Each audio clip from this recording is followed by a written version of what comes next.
Bem-vindos ao canal Transatlânticos Antigos.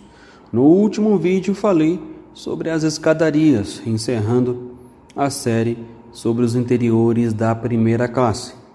Mas somente como complemento para aqueles que sentiram a falta da menção da escadaria no deck D, onde era possível acessar a sala da recepção e o grande restaurante da primeira classe. Este foi abordado no vídeo onde falei sobre os mesmos no deck D. Portanto, dê uma conferida e descubra mais sobre esses belíssimos lugares. Desta vez irei iniciar a série sobre a segunda e a terceira classe, além de, no final, abordar os interiores da tripulação.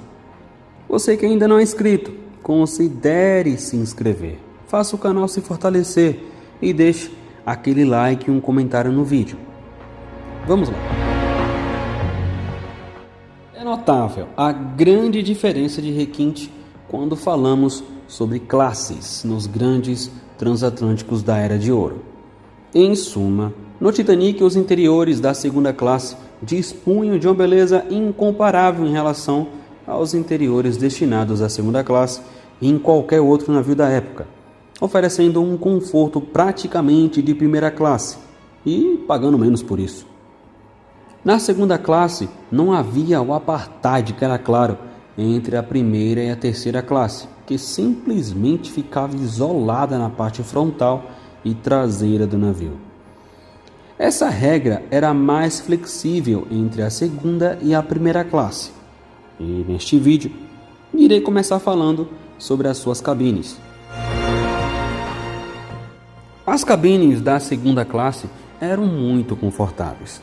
Elas foram construídas com painéis de carvalho pintados de branco acetinado, com um peso de linóleo e alguns móveis preenchiam o lugar, como um grande sofá, armário, penteadeira com lavatório, espelhos e prateleiras de armazenamentos de objetos, e dentre outros. Haviam as opções de cabines não compartilháveis, que obviamente eram mais caras, e as cabines compartilhadas, que eram separadas por gênero, de modo que as mulheres solteiras ficavam somente com mulheres solteiras e os homens solteiros dividiam as cabines com outros homens. Casais com filhos geralmente reservavam cabines em família, e não era incomum que pessoas estranhas reservassem quartos em conjunto para garantir o menor preço dos bilhetes, mesmo sabendo que a privacidade era mínima, tendo em vista o espaço compartilhado reduzido. Ao contrário da primeira classe, que oferecia muitas cabines com banheiros privativos, os banheiros da segunda classe eram todos compartilhados. Lavatórios e banheiros comuns foram separados por corredores e divididos por gênero, e o banho poderia ser solicitado a um comissário e a roupa de cama era trocada diariamente. Viajar na segunda classe no Titanic era como viajar na primeira classe a bordo de navios mais antigos. Os padrões de tecido e mobília que eram tidos como modernos décadas antes foram rebaixados para uso nas acomodações públicas e nas cabines da segunda classe. Elas foram equipadas com 2 ou 4 camas beliches protegidas por cortinas.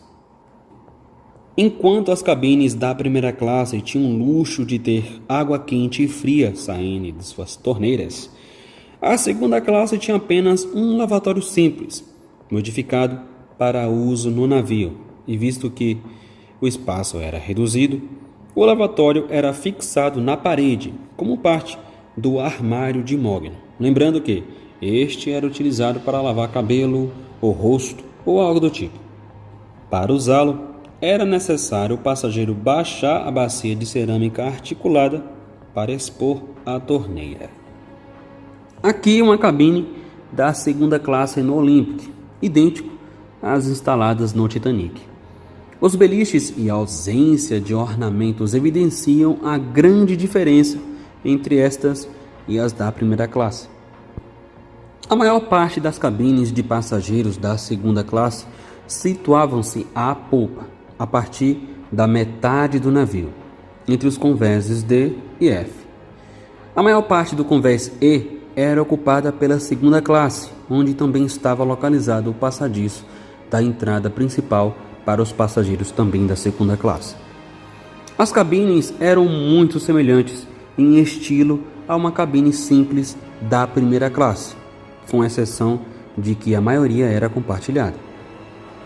Uma boa indicação de como os quartos eram semelhantes é que grandes seções das acomodações da segunda classe no convés E poderiam ser usadas pela primeira classe, ou seja, essas cabines eram reservadas para a segunda classe, mas eram priorizadas para passageiros da primeira classe quando havia alta demanda.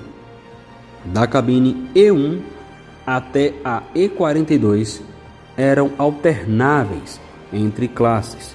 Isso era necessário para evitar overbooking na primeira classe. E este foi mais um vídeo do canal Transatlânticos Antigos. Peço para deixarem um like e considerem se inscrever. Assim o canal continuará crescendo e evoluindo. Até mais!